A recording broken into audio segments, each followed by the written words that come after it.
Hello students, welcome back to our channel. Students, last lecture में हमने exercise 1.4 till question number 7 तक complete किया था। आज क्वेश्चन नंबर 8 से स्टार्ट करते हैं। क्वेश्चन नंबर 8 में आप एक नया टर्म सीखेंगे, that is disjoint sets. So disjoint sets basically क्या होते हैं? जो दो सेट्स जिनमें कुछ भी कोई भी एलिमेंट कॉमन नहीं आ रहा हो उन्हें हम डिसजॉइंट सेट्स बोलते हैं। एंड जो सेट्स में कोई एलिमेंट कॉमन आ रहे हैं उन्हें हम जॉइंट सेट्स बोलते हैं। तो आपको यहाँ पे बताना है which of the following pair of sets are disjoint. कौन से डिसजॉइंट सेट्स हैं, मींस जिनमें कॉमन कुछ नहीं आ रहा है, वो आपको बताना। तो फर्स्ट पार्ट देखते हैं। आपको फर्स्ट एक सेट दे रखा है जिसमें 1 2 3 4 ये 4 एलिमेंट्स आपको दे रखे हैं। एंड सेकेंड सेट जो है वो सेट बिल्डर फॉर्म में दे रखा है। डेफिनेशन सेज कि x is a natural number and x की रेंज कहाँ तक जा रही है? 4 से लेके 6 तक, यानी या तो वो 4 होगी और 4 से बड़ी होगी, या 6 होगी या 6 से छोटी होगी। इसके बीच में ही x की वैल्यू आ रही है। तो अगर मैं दोनों सेट्स में देखूं तो कॉमन क्या आ रहा है? तो यहाँ पे अगर हम एलिमेंट्स देखें तो 4 से लेके 6 के बीच में 4 एलिमेंट आ रहा है, और यहाँ पे 1 2 3 4 में भी 4 एलिमेंट आ रहा है। तो एक एलिमेंट तो दोनों में कॉमन हो गया ना। एक एलिमेंट कॉमन हो गया, इट मीन्स दोनों सेट्स में कुछ ना कुछ कॉमन है। दैट मीन्स ये डिसजॉइंट सेट्स नहीं है, ये जॉइंट सेट्स हैं। सेकेंड देखते हैं।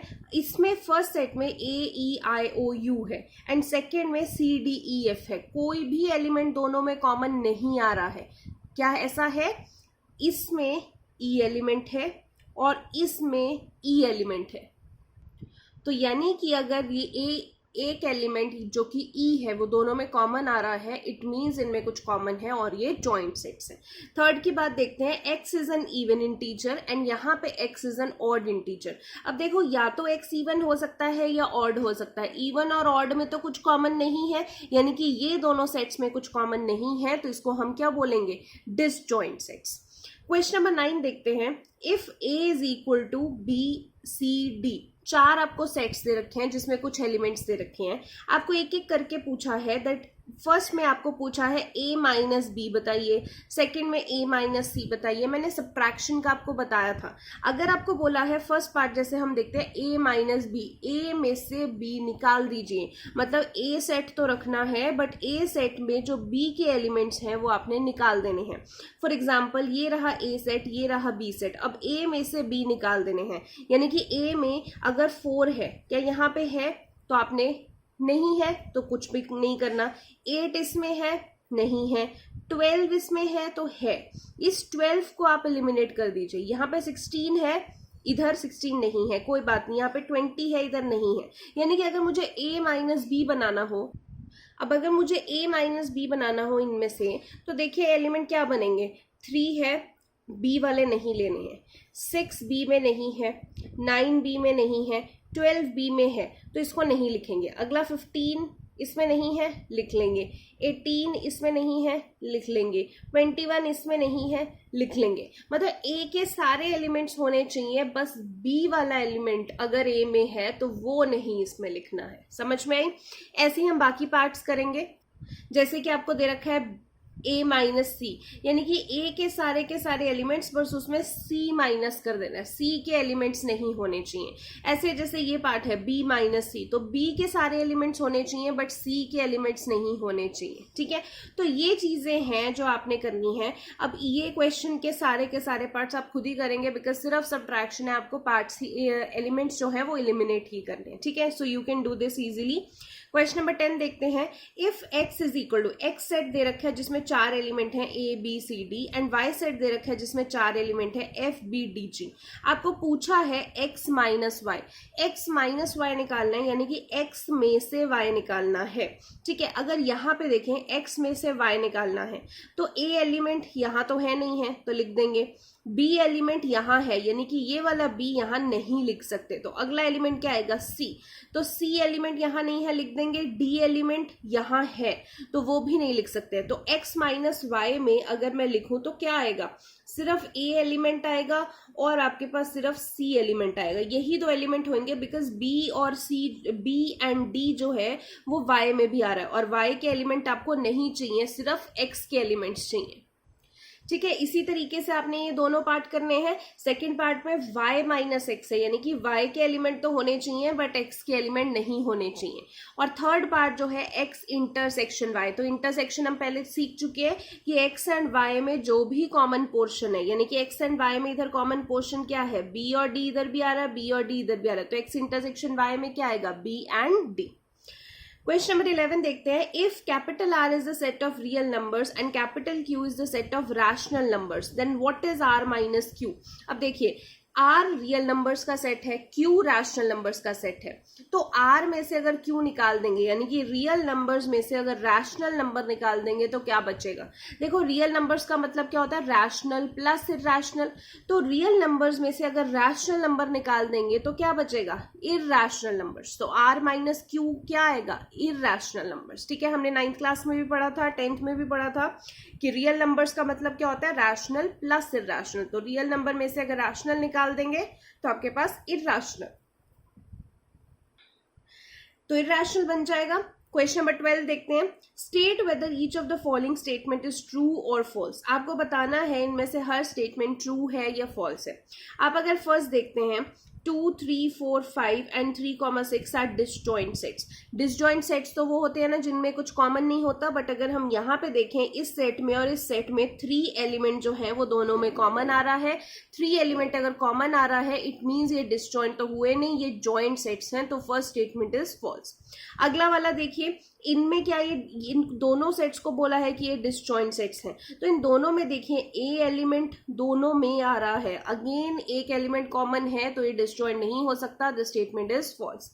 थर्ड देखिए, इसमें और इसमें इनको डिसजॉइंट सेट्स बोला। अब इस सेट के एलिमेंट्स देख लीजिए सारे और इस सेट के सारे एलिमेंट्स देख लीजिए, कुछ भी कॉमन नहीं आ रहा दोनों सेट्स में, तो दोनों में कुछ भी कॉमन नहीं आ रहा, यानी कि ये डिसजॉइंट सेट्स हैं, ये ट्रू है।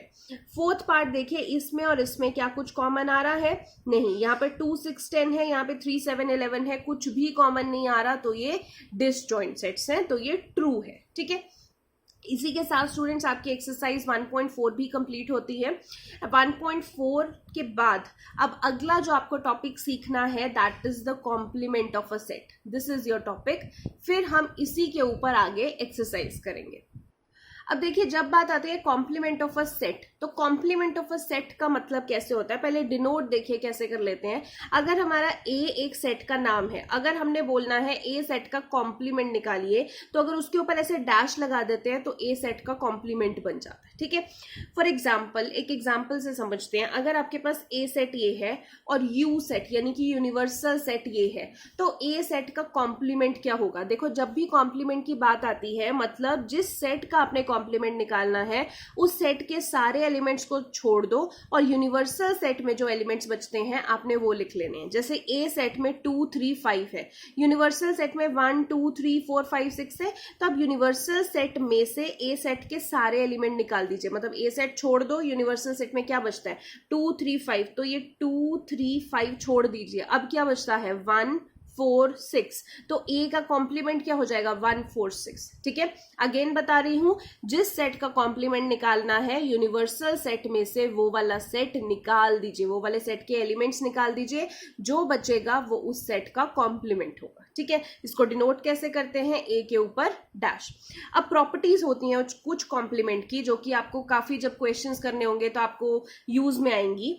First properties A union A complement. ठीक है, अगर ए सेट का यूनियन निकालूं मैं उसके कॉम्प्लीमेंट के सेट के साथ, तो आंसर क्या आता है, हमेशा यूनिवर्सल सेट। ठीक है, अगर ए सेट का इंटरसेक्शन निकालूं उसके कॉम्प्लीमेंट के साथ, तो आंसर क्या आता है, 5, यानी कि नल, कोई भी एलिमेंट नहीं आएगा। ठीक है, अगला है आपके पास डी मॉर्गन्स लॉ। ये डी मॉर्गन्स लॉ इसे बोलते हैं, ये जो दो फॉर्मूलाज हैं इसको डी मॉर्गन्स लॉ बोला जाता है। डी मॉर्गन्स लॉ क्या कहता है, अगर ए का यूनियन बी निकालती हूं और पूरे का फिर कॉम्प्लीमेंट निकाल लेती हूँ, तो इसका आंसर क्या होगा, A complement intersection B complement. ऐसे ही अगर ए इंटरसेक्शन बी पूरे का कॉम्प्लीमेंट हम निकालते हैं, तो इसका answer A complement union B complement. ठीक है, ऐसे ही फोर्थ है लॉ ऑफ डबल कॉम्प्लीमेंटेशन। मतलब अगर एक सेट के कॉम्प्लीमेंट का भी आप कॉम्प्लीमेंट ले लेंगे तो आपके पास वो सेट दोबारा से आ जाएगा। ठीक है, अगला है अगर आप नल सेट का कॉम्प्लीमेंट ले लेते हैं तो आपके पास यूनिवर्सल सेट ही आ जाता है, और अगर आप यूनिवर्सल सेट का कॉम्प्लीमेंट ले लेते हैं तो आपके पास अगेन नल सेट आ जाता है। ठीक है, तो ये सारे फॉर्मूलाज हैं जो कॉम्प्लीमेंट के रिलेटेड हैं। जब आप क्वेश्चंस करेंगे तो उनको यूज करेंगे तो आपको ये फॉर्मूलाज रटने की जरूरत नहीं पड़ेगी, आपको करते करते ही ये फॉर्मूलाज लर्न हो जाएंगे। ठीक है, बट एक बार इनको बिल्कुल अच्छे से देखिए बिकॉज ये बहुत काम आने वाले फॉर्मूलाज हैं आपके। अब इसी पे बेस देखिए आपकी एक्सरसाइज 1.5 है, तो 1.5 एक्सरसाइज के एक एक क्वेश्चन को देखते हैं अभी हम। फर्स्ट क्वेश्चन है लेट यू, ये यूनिवर्सल सेट दे रखा है, ये ए सेट दे रखा है, ये बी सेट दे रखा है, ये सी सेट दे रखा है। आपको फर्स्ट पार्ट में पूछा है कि ए का कॉम्प्लीमेंट निकालिए। अब अगर यहाँ पे मैं ए कॉम्प्लीमेंट की बात करूं तो ए कॉम्प्लीमेंट का गेन मतलब देखिए क्या है कि यूनिवर्सल सेट में से ए सेट के सारे नंबर्स निकाल दीजिए। तो ए सेट में जो आपके एलिमेंट्स आ रहे हैं 1 2 3 4 वो यूनिवर्सल सेट में से निकाल दीजिए। तो अगर मैं 1 2 3 4 यूनिवर्सल सेट में से निकाल देती हूँ, आपके एलिमेंट्स क्या बचते हैं 5 6 7 8 9, तो यही ए कॉम्प्लीमेंट होगा 5 6 7 8 9। ऐसे बी कॉम्प्लीमेंट भी देख लेते हैं। तो बी कॉम्प्लीमेंट मतलब यूनिवर्सल सेट में से बी के सारे एलिमेंट्स निकाल दीजिए। तो यूनिवर्सल सेट में से 2 4 6 8 निकाल दीजिए। तो अगर 2 4 6 8 यूनिवर्सल सेट में निकाल देंगे तो क्या बचेगा 1 3 5 7 9, तो वही आपका बी कॉम्प्लीमेंट होगा। ठीक है, अब थर्ड पार्ट देखते हैं ए यूनियन सी का कॉम्प्लीमेंट। अब जब भी ए ऐसे यूनियन आता है, इंटरसेक्शन आता है, तो पहले आप यूनियन निकाल लीजिए फिर उसको कॉम्प्लीमेंट निकालिए। तो अगर मैं यूनियन की बात करती हूँ ए यूनियन सी, तो ए और सी का यूनियन अगर मैं निकाल रही हूँ तो पहले दोनों को कंबाइन कर देते हैं। तो पहले हम ए यूनियन सी सेट निकाल लेते हैं। तो दोनों को अगर कंबाइन करते हैं तो 1 2 3 4 अगेन 3 4 5 6, तो 3 4 जो रिपीट हो रहा है उसको एक ही बार लिखते हैं हम यूनियन में। तो 1 2 3 4 5 6, तो ये आपके ए यूनियन सी हो गया। अब ए यूनियन सी का कॉम्प्लीमेंट आपने जब निकालना है, यानी कि ए यूनियन सी के सारे एलिमेंट्स आप यूनिवर्सल सेट में से निकाल दीजिए। तो ए यूनियन सी में 1 से लेके 6 तक एलिमेंट्स आ रहे हैं, तो 1 से लेके 6 तक आप यूनिवर्सल सेट में से निकाल दीजिए। फिर क्या बचेगा 7 8 9, तो यानी कि ए यूनियन सी में आपके पास एलिमेंट्स क्या है 7 8 9। तो हर बार जब आपने कॉम्प्लीमेंट निकालना है, चाहे आपके पास सिंगल सेट हो, चाहे आपके पास यूनियन करके सेट आए, चाहे आपके पास इंटरसेक्शन करके सेट आए, आपने क्या करना है यूनिवर्सल सेट में से ही एलिमेंट निकालने। ठीक है, तो जैसे एक और फिफ्थ पार्ट में आपको बता देती हूँ, एक कॉम्प्लीमेंट का कॉम्प्लीमेंट। देखिए मैंने आपको अभी फॉर्मूला पीछे करवाया था, तो ऐसे ही फॉर्मूलाज यूज में आते हैं। अगर ए कॉम्प्लीमेंट का कॉम्प्लीमेंट मैंने फॉर्मूला में करवाया था कि ए सेट ही होता है, तो जो भी ए सेट था 1 2 3 4 वही ए कॉम्प्लीमेंट का कॉम्प्लीमेंट आ जाएगा। ठीक है, ऐसे ही इसमें आप b माइनस सी होल का कॉम्प्लीमेंट, तो पहले आप b माइनस सी सेट निकालोगे। तो b माइनस सी मतलब b में से सारे c के एलिमेंट निकाल दीजिए, पहले वो निकालोगे, फिर उसका कॉम्प्लीमेंट मतलब ये सारे के सारे एलिमेंट्स यूनिवर्सल सेट में से निकाल के जो बचते हैं एलिमेंट्स वो आपने यहां पे रखने। ठीक है, सो क्वेश्चन नंबर 2 करते हैं। सेकेंड क्वेश्चन में आपको बोला है if universal set is equal to this find the complements of the following. अब अगर यूनिवर्सल सेट ये है तो इन सबके कॉम्प्लीमेंट्स निकालने हैं, तो ये आप इजीली कर सकते हो कि ए का कॉम्प्लीमेंट क्या होगा, बी का complement, C complement, D complement. तो अभी मैं बता चुकी हूं तो मैं नहीं कर रही हूं, आप खुद इनको करेंगे। क्वेश्चन नंबर 3 पे आते हैं। Taking the set of natural numbers as the universal set write down the complements of the following set. मतलब आपको नेचुरल नंबर्स मानने हैं कि यूनिवर्सल सेट क्या है आपके पास, नेचुरल नंबर का सेट है। ठीक है, तो आपको इन सेट्स के कॉम्प्लीमेंट निकालने। ठीक है, मैं एक दो पार्ट आपको कर देती हूं, बाकी आप खुद करोगे again.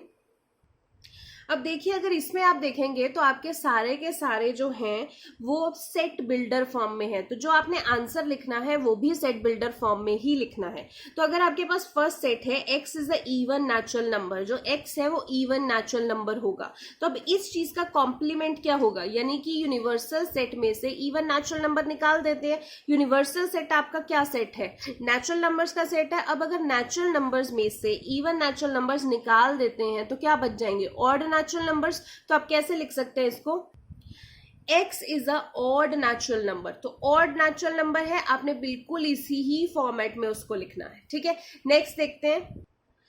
x is an odd natural number. अब अगला क्या है, ऑड नेचुरल नंबर है। अब इसका कॉम्प्लीमेंट क्या होगा, यूनिवर्सल सेट यानी कि नेचुरल नंबर्स के सेट में से अगर हम ऑड नेचुरल नंबर का निकाल देते हैं तो क्या बच जाएगा, ये फर्स्ट वाला x is an even natural number, बिल्कुल यही बचेगा। अगला थर्ड पार्ट देखते हैं, x is a positive multiple of 3 natural numbers जो कि यूनिवर्सल सेट है। अब नेचुरल नंबर्स तो 1 से स्टार्ट होते हैं, 1 के बाद सारे क्या आते हैं, पॉजिटिव ही आते हैं। तो यहाँ पे बोला है कि पॉजिटिव मल्टीपल ऑफ 3 है ये सेट, 3 के सारे पॉजिटिव मल्टीपल्स हैं। अब इसका जो कॉम्प्लीमेंट होगा वो क्या होगा कि नेचुरल नंबर्स में से सारे के सारे मल्टीपल्स ऑफ 3 हम निकाल दें। तो आप कैसे लिखेंगे कि x belongs to n, x natural number को बिलोंग कर रहा है, n stands for natural number, and x is not a multiple of 3, और x क्या है, मल्टीपल ऑफ 3 नहीं है। यही करना है उल्टा, अगर वो मल्टीपल है 3 का तो उसका उल्टा क्या होगा, कॉम्प्लीमेंट में से मल्टीपल ऑफ 3 निकाल दीजिए, यानी कि x is a not a multiple of 3। ऐसे ही आपने इसके बाकी पार्ट्स करने हैं। आपसे कोई भी पार्ट नहीं सॉल्व होता, प्लीज मुझे बता दीजिए, मैं नेक्स्ट लेक्चर में इसको सॉल्व कर दूंगी। बट एक बार आप पहले खुद ट्राई कीजिए, बिकॉज मेरे कराने से इतना फायदा नहीं होगा। जब आप एक एक क्वेश्चन करेंगे, आप जब अपना थॉट प्रोसेस लगाएंगे, आपको समझ में आएगा कि कैसे सॉल्व करना है। आप सीधा आंसर देखेंगे तो आपका माइंड उतना वर्क नहीं करेगा सेट्स पे। तो क्वेश्चन नंबर 4 देखते हैं, if universal set is this, A set is this, B set is this, verify A union B complement is equal to A complement intersection B complement। अब देखिए यहाँ पे दोनों पार्ट आपके प्रूफ वाले हैं। मैं फर्स्ट पार्ट आपको करके दिखाऊंगी, सेकंड पार्ट आप करेंगे। आपको यूनिवर्सल सेट दे रखा है, A सेट दे रखा है, B सेट दे रखा है, वेरीफाई करना है, यानी कि LHS is equal to RHS करना है। तो स्टार्ट करते हैं। अब देखिए सबसे पहले आपको LHS हम निकाल लेते हैं। LHS says A union B का कॉम्प्लीमेंट, ठीक है। अगर मुझे इस चीज को सॉल्व करना है, सबसे पहले तो मुझे A यूनियन B निकालना पड़ेगा। तो अगर A यूनियन B निकालना है, ये रहा A, ये रहा B, इन दोनों को कंबाइन कर देंगे और जो रिपीट हो रहे हैं एलिमेंट्स उन्हें एक बार लिख लेंगे। तो यहाँ पे करते हैं, 2 इसमें भी आ रहा है, 2 इसमें भी आ रहा है, एक बार लिख लेते हैं। 4 आ रहा है, इधर नहीं आ रहा बट लिखना है, हमें कंबाइन करना है। 6 इधर नहीं आ रहा, लिख लेते हैं। 8 इधर नहीं आ रहा, लिख लेते हैं। यहाँ पे 3 आ जाएगा, 5 आ जाएगा, 7 आ जाएगा। मतलब दोनों को कंबाइन कर दिया, जो एक एलिमेंट रिपीट हो रहा था उसे हमने एक बार लिख दिया। अब A यूनियन B हमारे पास आ गया। अगर मुझे अब A यूनियन B का कॉम्प्लीमेंट लेना है, कॉम्प्लीमेंट मतलब इस सेट को यूनिवर्सल सेट में से निकाल दो। अब ये एलिमेंट्स जो आ रहे हैं, अब यूनिवर्सल सेट में 1 आ रहा है बट यहाँ नहीं आ रहा, तो हम वो लिख लेंगे। 2 4, 2 और 4 निकाल देना है, क्या बचा बीच में, 3। उसके बाद 5 यहाँ पे आ रहा है, यस, ये भी नहीं लिखना है हमने। 6 भी आ रहा है, 7 भी आ रहा है, 8 भी आ रहा है, 9 यहाँ पे नहीं आ रहा है, तो 9 हमने लिख देना है, यानी कि A यूनियन B का कॉम्प्लीमेंट आपके पास ये आ गया। अब हम RHS सॉल्व करते हैं। RHS की बात करें तो that is A complement intersection B complement, ठीक है। तो सबसे पहले हम इस चीज के लिए A कॉम्प्लीमेंट निकालते हैं। A कॉम्प्लीमेंट आपके पास क्या आएगा, A के एलिमेंट्स यूनिवर्सल सेट में से निकाल दीजिए, वो A कॉम्प्लीमेंट हो जाएगा। यानी कि 2 4 6 8 नहीं लिखना, बाकी लिख लेते हैं इसमें। 2 4 6 8 नहीं लिखना तो क्या बचेगा, 1 3 5 7 9, यह आपके पास बचेगा। ऐसे ही B कॉम्प्लीमेंट हम निकाल देते हैं, यानी कि B के एलिमेंट्स यूनिवर्सल सेट में से निकाल देंगे तो क्या बचेगा, 2 3 5 7 इसमें से नहीं लिखना, तो क्या बचेगा, 1 4 6 8 9, ये एलिमेंट्स बचेंगे। अब आपके पास क्या निकालना है, A complement intersection B complement, यानी कि A कॉम्प्लीमेंट और B कॉम्प्लीमेंट का इंटरसेक्शन मतलब कॉमन। अब दोनों में से कॉमन क्या आ रहा है, दोनों में से देखिए 1 दोनों में आ रहा है तो 1 लिख लेंगे हम। आपके पास 1 कॉमन आ रहा है और एक 9 है जो दोनों में कॉमन आ रहा है।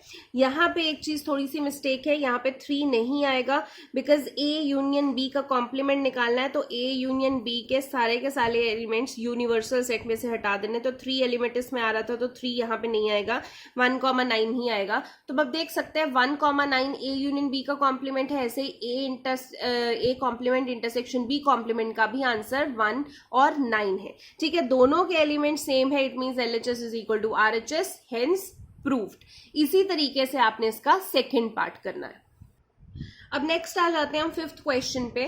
फिफ्थ क्वेश्चन आपको बोला है draw appropriate Venn diagram for each of the following. आपको ये 4 सेट्स दे रखे हैं, इनके लिए आपने अप्रोप्रिएट वेन डायग्राम बनाना है। वेन डायग्राम मैंने आपको बताया था, तो वेन डायग्राम बनाना सीखते हैं। अगर देखिए आपको पहला बोला है ए यूनियन बी का कॉम्प्लीमेंट, आपको इसका वेन डायग्राम बनाना है। क्या बनाएंगे आप? एक यूनिवर्सल सेट बनाएंगे, एक रेक्टेंगल बनाते हैं जो कि यूनिवर्सल सेट होता है, this is your you set. अब यूनिवर्सल सेट में ए यूनियन बी का कॉम्प्लीमेंट मतलब ए यूनियन बी को छोड़ के सब कुछ। तो अगर मैंने ये ए सेट बनाया, ये बी सेट बनाया, तो इन दोनों को कंबाइंड नहीं, ये नहीं चाहिए, इनको छोड़ के जो बचेगा, तो इनको छोड़ के यूनिवर्सल सेट में क्या बच रहा है? ये पीछे वाला पोर्शन, ये सारा का सारा आपने शेड कर देना। तो ए यूनियन बी का कॉम्प्लीमेंट क्या होगा? इन दोनों को छोड़ के मिला के, और बाकी जो पोर्शन बच जाएगा that is your A union B. ठीक है, अब अगला जो है आपके पास वो है A intersection, A complement intersection B complement. ठीक है, अब इस चीज का आपको देखो, अब कॉम्प्लीमेंट के फॉर्मूलाज लर्न होने चाहिए। कॉम्प्लीमेंट का फॉर्मूला कहता है कि A complement intersection B complement होता है ए यूनियन बी कॉम्प्लीमेंट के बराबर। तो बेसिकली ये वाला जो वेन डायग्राम था उसी का आंसर ये वाला वेन डायग्राम होगा। आप उस डी मॉर्गन्स फॉर्मूला में देखेंगे तो A complement intersection B complement क्या होता है? ए यूनियन बी का कॉम्प्लीमेंट। तो इसका भी डायग्राम और इसका भी डायग्राम सेम ही बनेगा। ऐसे आप थर्ड पार्ट करेंगे। थर्ड है आपके पास ए इंटरसेक्शन बी का कॉम्प्लीमेंट। अब ए इंटरसेक्शन बी का कॉम्प्लीमेंट का मतलब क्या है कि आपने ए और बी का इंटरसेक्शन लेना है, जो कॉमन पार्ट है वो लेना है। तो मैं ये ए बनाऊंगी, ये बी बनाऊंगी, ये तो आपका यूनिवर्सल सेट चल रहा है, ये रेक्टेंगल। अब ए और बी का इंटरसेक्शन कौन सा आ रहा है? सिर्फ ये बीच वाला पोर्शन। ठीक है, तो ये बीच वाला पोर्शन इंटरसेक्शन बनता है। अब इसका कॉम्प्लीमेंट यानी कि ये बीच वाले पोर्शन को छोड़ के सब, तो ये बीच वाला पोर्शन छोड़ दो, सारा का सारा शेड हो जाएगा। ये बी सेट बी, ये ए सेट बी, यूनिवर्सल बी, सिर्फ ये बीच वाला पोर्शन आपने शेड नहीं करना है। ठीक है, अब फोर्थ देखिए, आपके पास A complement union B complement है। अब ये निकालना है तो इसको आपको फॉर्मूला आना चाहिए कि इसका फॉर्मूला डी मॉर्गन्स लॉ में क्या होता है? ए इंटरसेक्शन बी का कॉम्प्लीमेंट। ठीक है, तो यानी कि ए इंटरसेक्शन बी का कॉम्प्लीमेंट तो ऊपर वाला ही हो गया, यही चीज क्या बन जाएगी? इसकी बन जाएगी। तो ए इंटरसेक्शन बी का कॉम्प्लीमेंट। तो कई बार क्या होता है, जो आपको दे रखा है ये डायरेक्टली नहीं बना सकते, आपको इंडिविजुअल कॉम्प्लीमेंट वाले डायरेक्टली नहीं बना सकते, आपने उसका फॉर्मूला देखना है जो आपने डी मॉर्गन्स लॉ में सीखा है। इन डायग्राम्स को एक बार दोबारा खुद बना के देखिए। एक बार तो आपने वीडियो में समझ लिया, एक बार इनको खुद बना के देखिए, तब जाके आपको समझ में आएगा और आपको कॉन्सेप्ट की क्लैरिटी भी होगी कि कॉम्प्लीमेंट क्या होता है, इंटरसेक्शन क्या होता है, यूनियन क्या होता है। ठीक है, सो ये आपको कॉन्सेप्ट की क्लैरिटी देने के लिए क्वेश्चन है। Will move to question number 6 now. Question number 6 में बोल रहे हैं let U be the set of all triangles in a plane. अब एक प्लेन में जितनी भी ट्राइंगल्स का सेट है उसको हम क्या बोलते हैं? Universal set. If A is the set of all triangles with at least one angle different from 60 degree, then what is the complement of A? मतलब अगर यूनिवर्सल सेट में क्या है? सारी ट्राइंगल्स का सेट। और अगर ए सेट में उन्होंने क्या बोला है कि सेट ऑफ ऑल ट्राइंगल्स हैं जिनमें कम से कम एक एंगल जो है वो डिफरेंट है 60 से। ठीक है, तो आपको ए का कॉम्प्लीमेंट बताना है। तो इसको देखिए क्या करते हैं, यूनिवर्सल सेट की डेफिनेशन पहले लिखेंगे कि x क्या है? x इज अ ट्राइंगल, या x is a set of all triangles, वैसे भी लिख सकते हैं।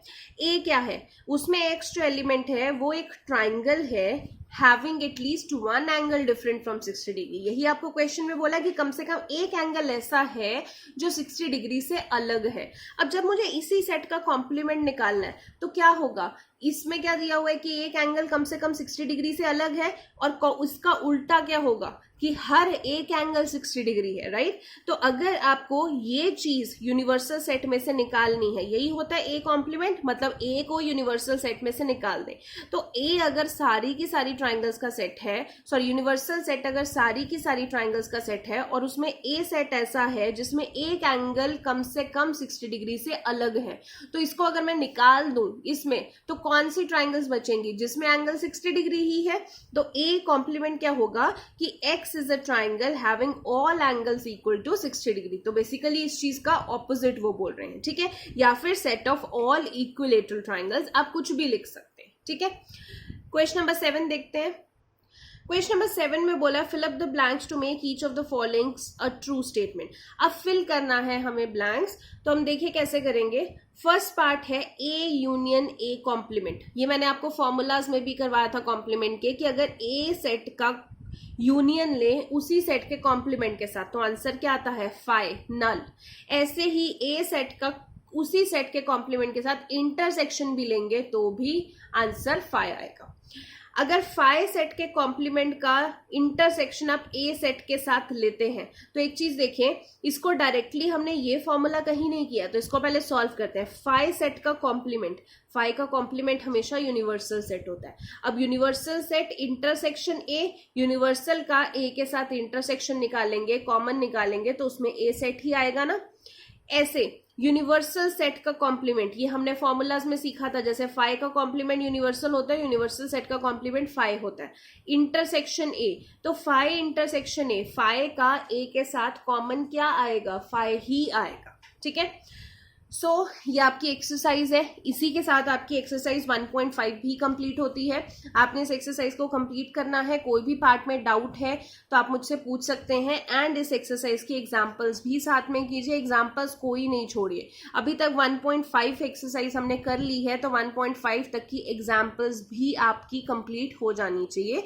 कोई भी डाउट है उन एग्जाम्पल्स में तो आप मुझसे पूछ सकते हैं। इसके बाद अगले जो क्वेश्चन आएंगे वो आपके फॉर्मूलाज पे बेस्ड हैं, थोड़ी स्टेटमेंट्स पे बेस्ड है, जो आपके पेपर में आ जाते हैं 4 मार्क्स में, या कई बार 6 मार्क्स में भी आ जाते हैं, तो उस हिसाब से हम करेंगे। सो अभी तक आपका बेसिक चल रहा है, 1 मार्क के क्वेश्चंस चल रहे हैं, बहुत इजी चल रहा है, आप आसानी से कर सकते हैं। तो बेसिकली टिल 1.5 उनका मोटिव ये है कि आपको इन सारी टर्म्स के साथ आप फेमिलियर हो जाएं, कि कॉम्प्लीमेंट क्या होता है, intersection, union, disjoint sets, joint sets, subtraction क्या होती है, a minus B, B minus A, तो ये सारी टर्म्स के साथ आप फेमिलियर हो जाएं। इसीलिए उन्होंने 1.5 तक एक्सरसाइजेस बना रखी हैं। ऐसा नहीं है कि इनमें से बहुत ज्यादा हैवी वेटेज के क्वेश्चन आएंगे, इनमें से 1 मार्क के ही क्वेश्चन आएंगे। जो भी हैवी वेटेज के क्वेश्चन आएंगे वो 1.5 के बाद एक्सरसाइज वाले हैं, बट इतने तक भी आपको क्लैरिटी होगी तभी आप उसके बाद वाली एक्सरसाइज कर पाएंगे। ठीक है, सो आई होप आज का लेक्चर आपको क्लियर है। Thank you so much.